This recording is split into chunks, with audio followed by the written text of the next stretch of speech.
I'm the lead organizer for the Release Aging People in Prison, or the RAPP campaign.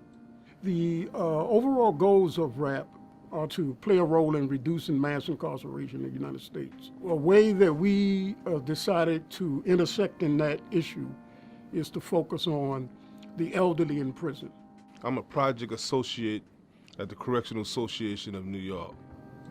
Well, prison is not really, as far as the physical structure, it's not built to house elderly people. You know, there's no handicap ramps, there's no access, there's no showers for the elderly, you know, there's no elevator, you know, you have to take stairs, you have to walk. So it's really a detriment to them as they get older. When they get these injuries and infirmities, they can't really move to and fro in the facility. The biggest challenge we face is that so-called divide between the violent and the nonviolent offenders. Because the population we focused on, by nature, because they're serving incredibly long sentences, have been convicted of violent offenses. I was convicted of attempt murder of a police officer. I was sentenced to 15 years to life. And at that 15-year mark, I had made major achievements behind the prison wall. When I was arrested, I was pretty much uneducated. I didn't even have a high school diploma. And at that 15-year mark, I had 4 college degrees, 2 of them graduate degrees. And I was denied parole, and I was denied parole again and again every 2 years for the next 18 years.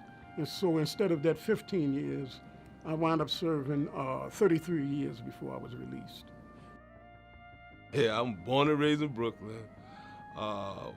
Went to the educational system in Bed-Stuy, lived in Brevard projects up until I was like 11.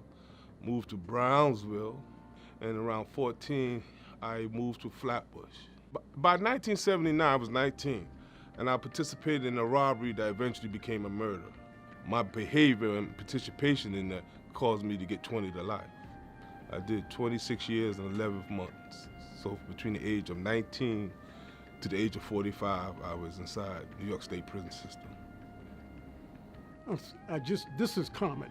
This is not an anomaly what happened in my case. And that's pretty much what helped me deal with the situation, that I realized it wasn't personal, that I understood there was a policy, broad policy going on. After about 8 months of strategy, we came up with the RAPP platform. Mohammed Coates, and he was in his mid to late 80s, still repeatedly being denied by the parole board in New York with the claim that he was going to risk the public safety. And we pretty much pushed this case in the media. New York eventually released him, and they insisted that before they would release him, we had to find a healthcare facility that would take him on.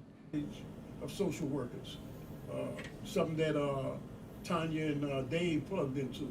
Okay. We put together what's called an aging reentry task force, but we tried to bring together most of the reentry organizations that had the resources to provide services for this particular population when they come home. There was a man did 43 years, came home a few months ago, and he had no place, he had no family. We had to make calls to get him into a 3-quarter house.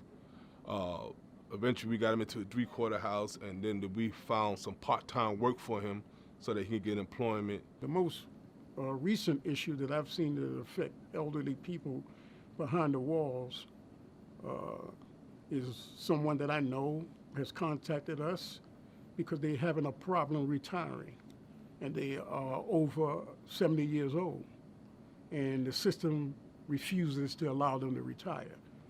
They had a pretty plush job for about the last 12 years in the library. They decided that no person confined behind the walls can stay in the same job for more than a year. He filed a grievance, and the grievance was denied, and he was put into a position as a janitor. The meetings on the first Wednesday of the month are what we call coalition meetings. And so those are the meetings where everybody is invited, the general public, and different organizations send representatives to give input. I think we're going to see something like a tale of two cities. We're going to see things maybe progressing on the state level, on the local level, and we're going to see things getting worse on the federal level. But we've been making so much progress that I don't see this being turned back. People are coming together more. People are understanding the vital need to work in coalition. And we have even seen that with the people who have historically been the most disempowered, the formerly incarcerated. In this day and time, we have the ears of important people listening. I remember when I was inside, that was one of the biggest prayers and wishes, that we wish someone would come in here and see what's going on. We would wish someone to listen to us, to hear about our concerns. We have that opportunity now. We have major reporters, major newspapers, major politicians willing to learn and willing to engage on these issues. So that's why it's important for the community to come out now, because their voices will be heard.